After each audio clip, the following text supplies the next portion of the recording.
নমস্কার বন্ধুরা, মধুমিতা কিচেনে আপনাদের সবাইকে স্বাগত। আবার চলে এলাম নতুন একটা রেসিপি নিয়ে। এটা কী পাতা বলো তো? এটা হলো লাউ পাতা।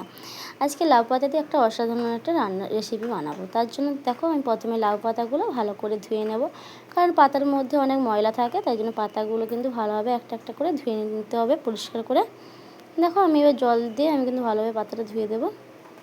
আর কিন্তু অবশ্যই পাতাগুলো কিন্তু খুব নরম পাতা, আর বেশি মানে কি বলবো, মানে পাকা পাতা নেওয়া যাবে না। একটু নরম পাতা এটা নিলে খেতেও কিন্তু ভালো লাগে। দেখো, তুমি কিন্তু পাতাটা দেখেই বুঝতে পারছো এটা কত সুন্দর নরম ছনছনে পাতাটা। দেখো, এইভাবে কিন্তু আমি সব পাতাগুলো ধুয়ে নেব একটা একটা করে।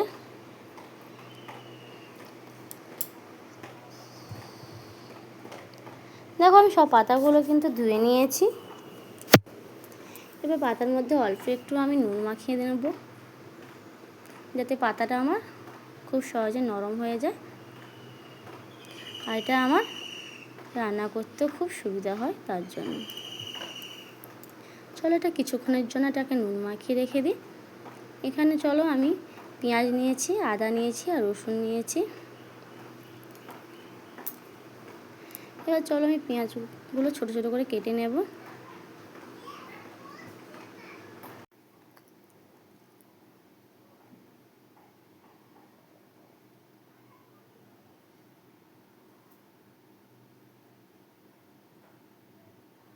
দেখো, এভাবে কিন্তু আমি পেঁয়াজগুলো ছোটো ছোটো করে কেটে নেব। আর অবশ্যই কিন্তু এখানে পেঁয়াজগুলো ছোটো ছোটো করে কেটে নিতে হবে। দেখো, আমি সব পেঁয়াজগুলো কেটে নিয়েছি। আর এখানে আমি কিছুটা মুরগির মাংস নিয়েছি, এটা এখানে পেশি দেখে আমি এখানে নিয়েছি। চলো, আমি এটা কিন্তু তোমরা এটা মিক্সিতেও কিন্তু পেস্ট করতে পারো। আমি এটা শিলনোড়াতে করছি, কারণ সবাদের বাড়িতে কিন্তু মানে মিক্সি থাকে না। তাই জন্য আমি এটা শিলনোড়াতে করে দেখাচ্ছি। আর শিলনোড়াতে কিন্তু অবশ্যই এটা করে দেখো, কিন্তু খেতে বলছি খুব দারুণ লাগে। চলো, আমি একটু আগে থেতো করে এটাকে ভালোভাবে বেটে নেব শিলনোড়াতে।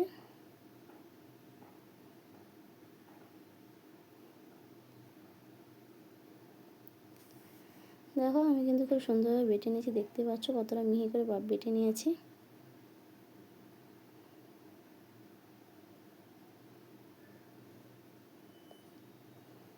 এবার চলো, এখানে আমি কিছুটা কাঁচা লঙ্কা নিয়েছি, কাঁচা লঙ্কাটাকে আমি বেটে নেব।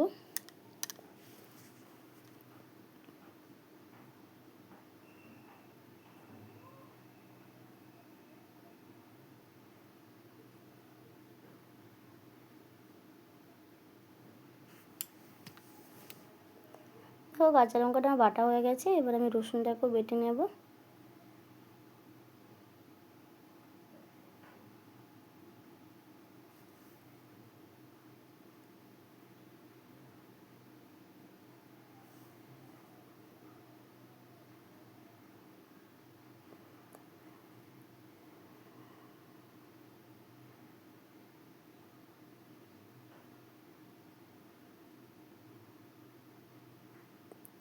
আর এখানে আমি আদাটাও কিন্তু বেটে নিয়েছি।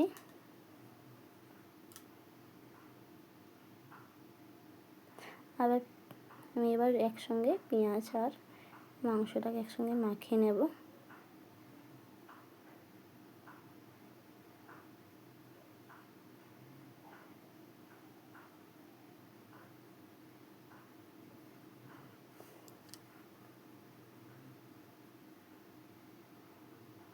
আর আমি একটু পেঁয়াজটাকে আমি একটু ভালোভাবে আগে আদা বাটা করে নিয়েছি, যাতে এটা মাখতে সুবিধা হয়, খেতেও কিন্তু ভালো লাগে। তার জন্য তোমরা এখানে অবশ্যই পেঁয়াজ কুচিও দিতে পারো। আমি একটু শিলনোড়াতে এভাবে করে দিলে আরও ভালো হয়, তার জন্য আমি একটু আদা বাটা করে দিয়েছি। দেখো, আমি একসঙ্গে মাখিয়ে নিয়েছি। এখানে একটু অল্প জিরে গুঁড়ো দিয়ে দিলাম, একটু ধনে গুঁড়ো দিয়ে দিলাম, একটু নুন দিয়ে দিলাম, একটু হলুদ গুঁড়ো দিয়ে দিলাম, আর একটু পাতিলেবুর রস দিয়ে দিলাম। এটা গন্ধরাজ পাতিলেবুর রসটা দিয়ে দিলাম। আর তোমরা যদি এখানে ঝালটা একটু বেশি খাও, তোমরা এখানে কিন্তু লাল লঙ্কার গুঁড়ো ব্যবহার করতেই পারো। আমি এখানে কাঁচা লঙ্কাটা ব্যবহার করেছি। যদি তোমরা একটু ঝালটা বেশি খেতে পারো, একটু অবশ্যই লঙ্কার গুঁড়ো ব্যবহার করতেই পারো, তাতে কোনো অসুবিধা হবে না, খেতে দারুণ লাগবে।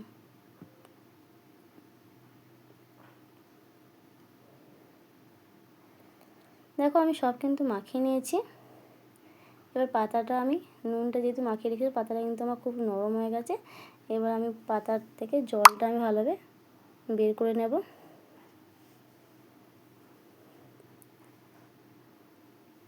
তাতে কী বলতো, পাতাটা মুড়তে খুব ভালো হবে এইভাবে নুন মাখিয়ে রেখে দিলে। দেখো আমি একটু পাতলা করে ভিতরে আমি পুর দিয়ে দিলাম।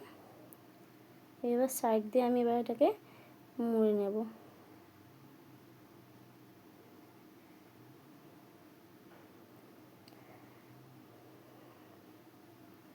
আর আমার রান্না তোমাদের কেমন লাগে অবশ্যই কিন্তু কমেন্ট করে জানাও। আর যদি ভালো লাগে একটু লাইক সাবস্ক্রাইব করে পাশে থেকো।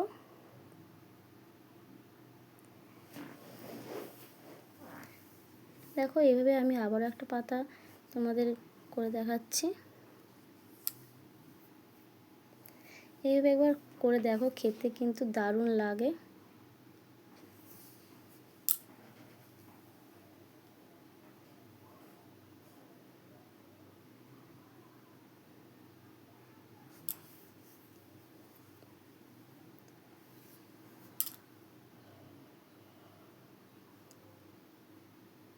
দেখো এইভাবে কিন্তু আমি সবগুলো পাতায় পুর ভরে নিয়েছি।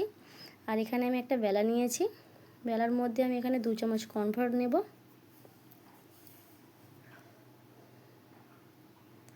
আর এখানে আমি 1 চামচ বেসন নিয়েছি, আর একটা আমি ডিম নিয়েছি।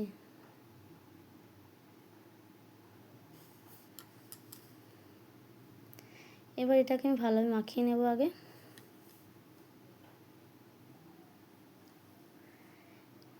আর এখানে আমি একটু গরম মশলা দিয়েছি, এটা ভাজা মশলা, মানে জিরা, এলাচ, ধনে, শুকনো লঙ্কা সব রকম ভেজে এটাকে গুঁড়ো করে রেখেছি। আর এখানে অল্প একটু নুন দিয়ে দিলাম, আর এখানে অল্প একটু হলুদ দিয়ে দিলাম।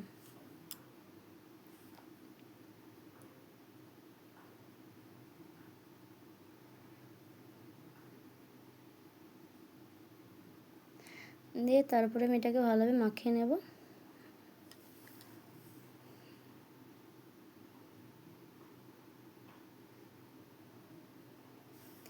দেখো এটা কিন্তু ভালোভাবে ফাটিয়ে নিয়েছি, দেখতেই পাচ্ছ। আর এটা কিন্তু খুব বেশি মোটা করা যাবে না, এটা পাতলাই রাখতে হবে, আর খুব বেশি পাতলাও হবে না। চলো আমি গ্যাসের ফ্লেমটা জ্বালিয়ে একটা তাওয়া বসিয়ে দিলাম। তাওয়াটা আমার গরম হয়ে গেছে। এবার এখানে আমি কিছুটা তেল দিয়ে দিচ্ছি ভাজার জন্য। এবার একে একে আমি পাতাগুলো এই বাটারের মধ্যে চুবে আমি তেলের মধ্যে ছেড়ে দেব। এইভাবে একবার করে দেখো, খেতে কিন্তু দারুণ লাগে, সত্যি বলছি। আর কেমন হলো অবশ্যই কিন্তু তোমরা কমেন্ট করে জানাও।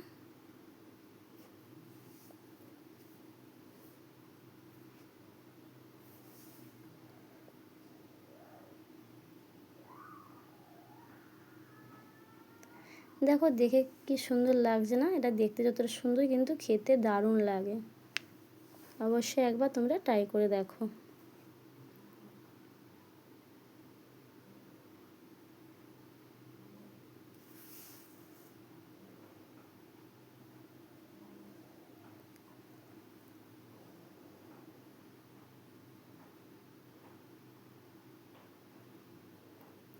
দেখো এটাকে আমি লাল লাল করে ভেজে নিয়েছি, দেখতে পাচ্ছ কত সুন্দর ভাজা হয়েছে। তোমরা দেখতে পাচ্ছ কালারটা আমার ভাজা হয়ে গেছে। এবার চলো আমি এটাকে একে একে ছান্তার মধ্যে নিয়ে আমি তেলটা একটু ছাড়িয়ে নিই।